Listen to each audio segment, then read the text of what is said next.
All right, good morning. I'm wanting to record the notes for Article 4 through 7.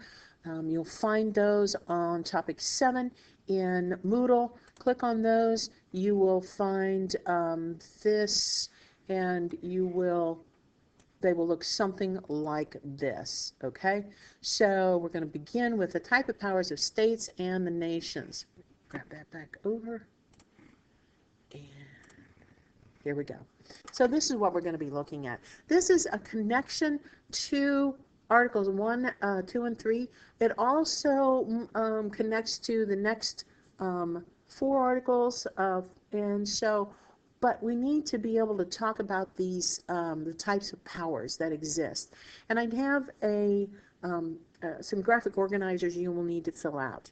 All right, the first thing I want you to see is the type of powers is something that you already know about. You already know about enumerated powers. These are powers spelled out in the Constitution for Congress. These are the necessary. These are the Article 1, Section 8, all the powers that include, and I'll just give you a couple examples, the ability to declare war, to make money. This is Congress. To create a post office, to tax, to borrow money, and so on. Those are spelled out in the Constitution. Number 2, these are delegated. They're a little less maybe as defined, but they are important. These are powers that limit what the Congress can do and also define what Congress is in charge of regulating. And we'll see those as we move, especially as we move into Article 4. And then you're going to see implied powers here. Implied powers come out of the necessary and proper clause, or the elastic clause. These are the powers of the U.S. government which have not been explicitly written down, granted by the Constitution, but is implied by the necessary and proper clause, to be delegated for the purposes of carrying out the enumerated powers. In other words, making law. And then we have something called concurrent powers. And concurrent powers are those things that a political power independently exercisable by both federal and state governments in the same field of the legislation. Basically, what that means is that both have this power in maybe a little different forms. And we'll get into that here in a little bit. It is a power delegated to the federal government by the U.S. Constitution that is also held by the states. It is a power shared by the federal and state governments. And you can see I wrote out to the side, federalism. And then right next to it is called reserved. Reserved is a political power that is not enumerated or prohibited by a constitution, the Constitution, but instead is reserved by the Constitution for a specific political authority, such as a state. And again, we're going to look at this. I've got some graphic organizers that are going to identify that for us pretty clearly. All right.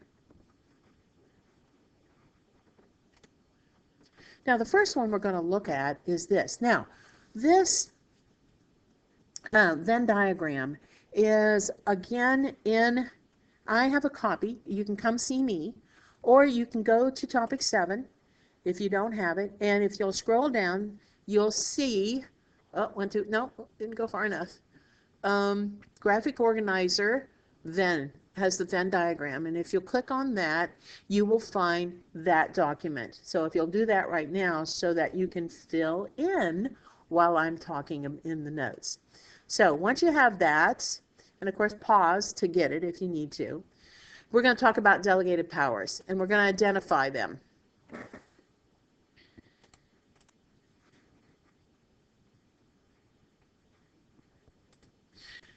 All right, so you have this form, I've got this form. And you can see right here that these are the different things that we're going to be looking at. The delegated powers right here are declare war, create and maintain armed forces, establish foreign policy, regulate interstate foreign trade, make copyrights and patent laws, establish post offices, and coin money. Much of this you've seen or heard already when we talked about the powers of Congress. Now, these are powers reserved for the states. They establish this. The states have the right to establish local governments, establish and maintain schools, regulate trade within states. That's different from interstate. This is called intrastate um, regulation. And then conduct elections and provide public safety. All right, so those are reserved. Now we have in between here where both are shared, remember those are concurrent powers. And if you need to, if you'll notice, it's not on this diagram, but it is on this diagram. It does remind you of that these are concurrent powers. So both sides can raise taxes. This is federal income tax and state tax. Okay, provide for public welfare, FBI over here, police department from here, so they can both provide. Okay, criminal justice, again, the court systems, borrow money, charter banks, that's create banks, and finally build roads. Now, these are not the sum total. There are many different powers that are delegated, reserved, and concurrent, but these are the primary ones that you're most likely to recognize. All right, so once you have this Venn diagram filled out, remember to turn it in. It needs to be something, it is something that I grade. All right, let's move on then. All right, so we have full faith and credit. Now, we begin with Article 4, and this is somewhat what we're talking about when we talk about delegated powers. All right, and Article 4, and actually much of the rest of the Constitution, has to do with the rights of states, the things they can and they cannot do. So let's look at this. Full faith and credit. Each state is required to recognize laws and records of other states and enforce rights in own courts that would be enforced in other courts. So in other words, what they're saying is that, and I'll give you probably an example is the best way of saying it. If you decided to get married, and you decided you wanted to get married in, let's say, Las Vegas, you would go there, get married, get your marriage license, and move back here, and then live here. And what this says is then that Ohio will recognize that even though you got married in Las Vegas, you are still considered married here in Ohio.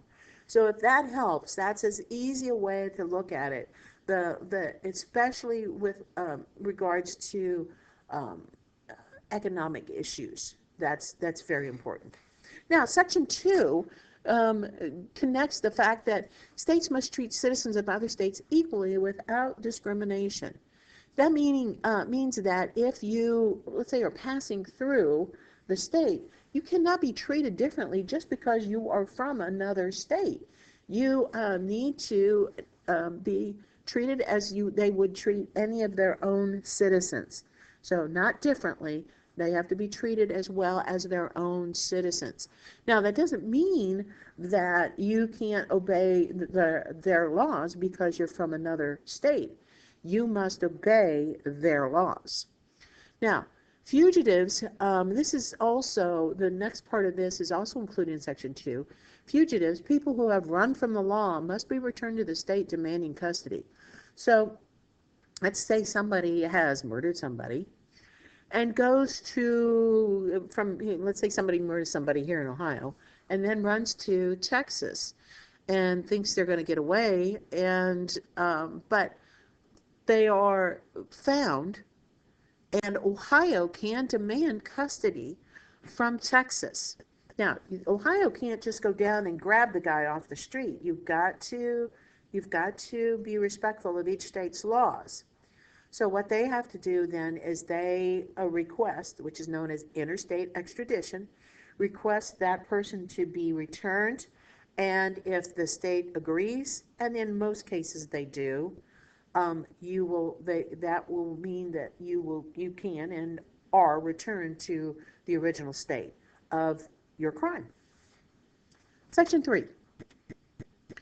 Each new state will be admitted equally to those states already in the Union, meaning the 14th state or the 13th state that joins the Union, 14th state. The 14th state that joins the Union is treated just like the original 13, and so on, up until 50.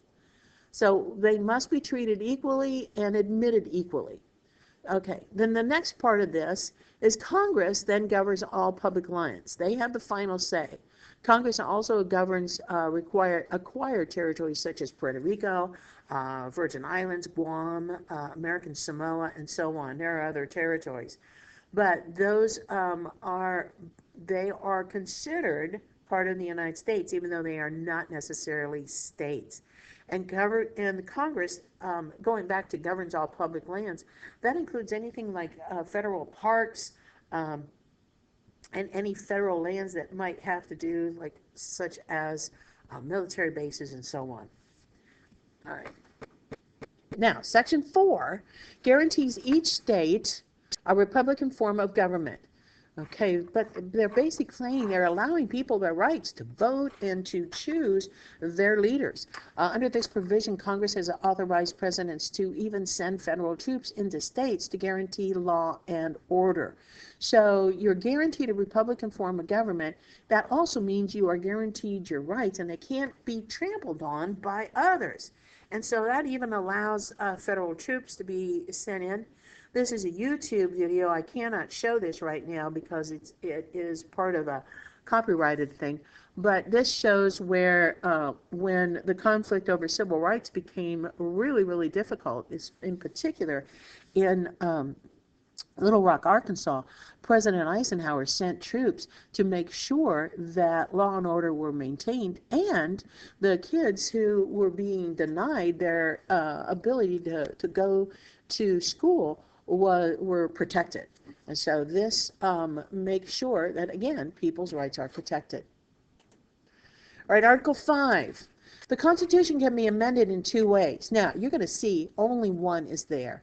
And the reason being is only one has ever been used.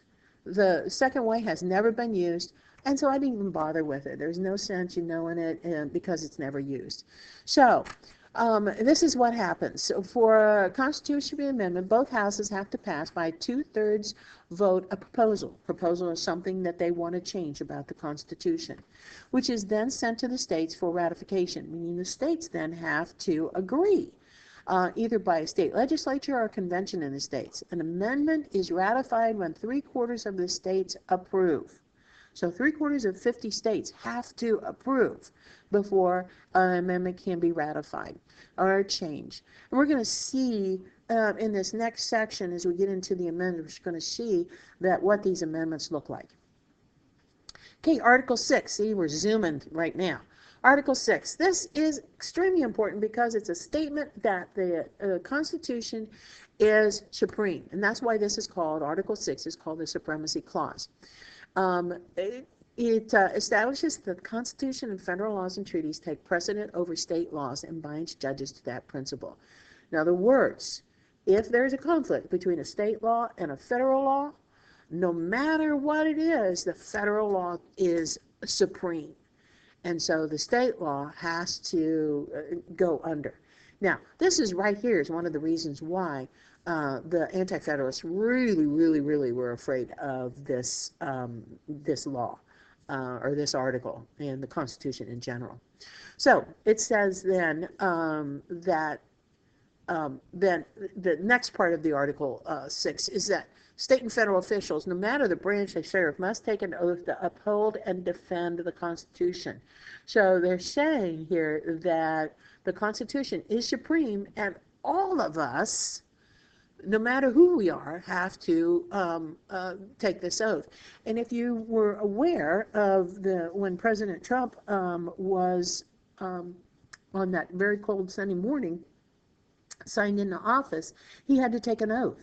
And the Chief Justice of the Supreme Court was the one who had him raise his hand and say the oath, and that he would uphold and defend the Constitution. The next part of this has to really do with history with regards to the England and the Church of England. In order to hold any offices or anything that had of any importance in England at all, you had to be a member of the Church of England. And that kind of bled over here to our country.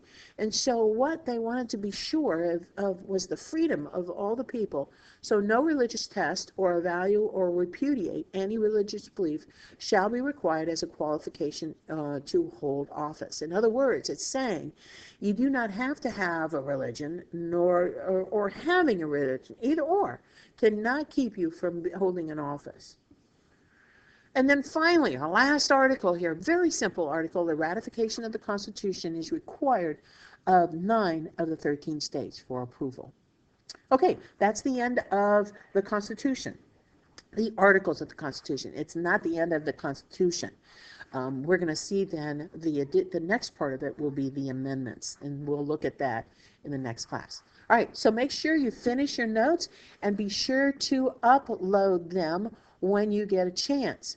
Now, there is one more portion that I want to talk about, and I need to get to it, so give me a second.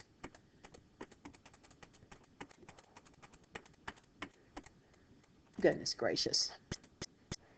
Where did it go? Hang on, I'll find it. Ah, there it is.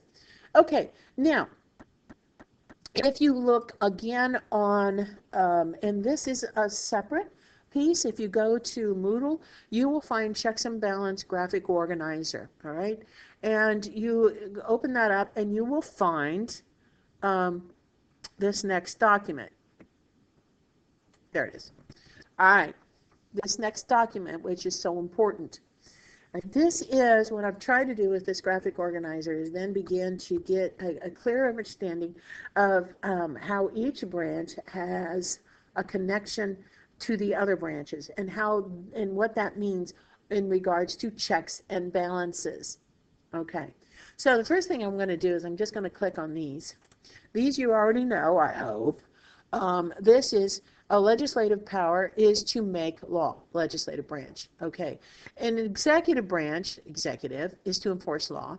Judicial branch is to interpret law. Now, if you'll notice, I put here, and I would suggest you do this on your own paper, these are the powers, the executive branch powers, in relationship to the other two branches, okay? Legislative powers in relationship to the executive powers. And I'll just click on them right here. Please copy these down, because I will ask you to turn this in. And these are things that we've already gone over. This is not new business. This is stuff that we've gone over, but it's an effort to keep it fresh in your mind. All right, so legislative powers. What they have with regards to over the executive branch is veto override. Remember, the president has veto power over the legislative branch, but the legislative branch in turn can override that veto. All right. Then they can impeach civil officers, including the president. The Senate has approval of appointments and treaties, and then raise and govern military forces. All of these are part of the legislative powers over the executive branch. Then for the judicial branch, you're looking at the legislative powers. They can create lower courts to the judicial branch. They can also determine the jurisdiction of or appellate jurisdiction of the Supreme Court, meaning they decide what areas of power the Supreme Court has.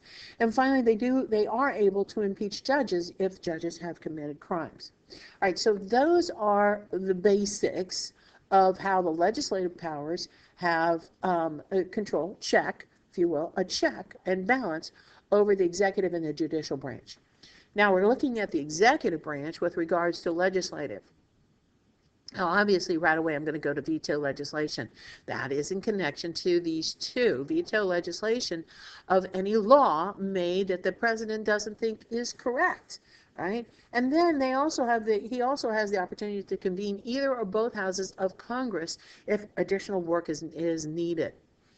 And then in addition, with regards to power with judicial branch, the executive branch can appoint judges and issue pardons and reprieves. So appointing judges is all about, and we just went through the big hoo-ha with regards to the Supreme Court Justice Kavanaugh, and but this was President Trump appointed him, and he was able to be a part of the Supreme Court.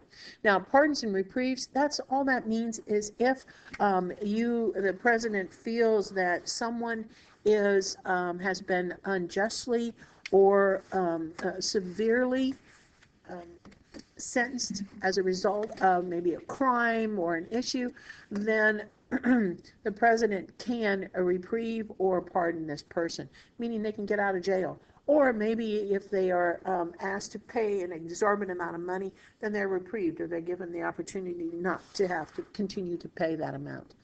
So those are, again, are the executive powers or checks over the legislative branch and the judicial branch. Now, the judicial branch has several here. First of all, and again, remember, we're talking about the legislative branch. The Chief Justice of the Supreme Court provides over impeachment trials of the president, and then they interpret and apply the laws. Judicial review and appellate review, both of which are extremely important. Judicial review, of course, is looking at the lower courts. I'm sorry, wrong one. They are looking at any legislation that might be unconstitutional or not. And then appellate review would be looking at lower courts, any lower court decisions that may be unjust for one reason or another. And then we're looking here at the executive branch, judges not subject to removal by the president. Again, they interpret and apply laws. And I'm thinking in terms of the fact that the executive or the president can create law through his executive orders, and as a result they interpret and apply, and so they can overrule these executive orders as well. All right, so that is then this checks and balances graphic organizer. Again, fill that out and turn her in. All right, that pretty much covers the rest of the Constitution, articles of the Constitution. Make sure you turn in both of the graphic organizers and turn in the notes.